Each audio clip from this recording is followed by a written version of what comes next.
কথা ভেবে দেখো তো আমাদের লিডার সাহেব তার আর্মিদের কতটা ভালোবাসলে এই কথাগুলো বলতে পারে।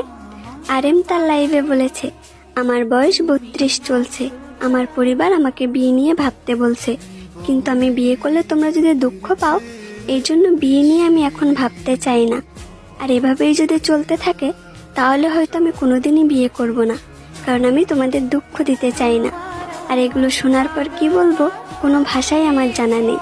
তবে লিডার সাহেব আপনার আর্মিরা বড্ড হিংসুটে, তারা সবকিছু মেনে নিতে পারলেও আপনাদের পাশে অন্য নারী দেখার যন্ত্রণা কখনোই মেনে নিতে পারবে না। আর্মিরা যে আপনাদের বড্ড ভালোবাসে, আপনাদের কখনো হারাতে চায় না। আমরা আর্মিরা অনেক ভাগ্য করে আপনাদের মতো 7 জন আইডল পেয়েছি, যারা নিজেদের খুশি চিন্তা করার আগে আমাদের ভালো খারাপ লাগার কথা চিন্তা করে।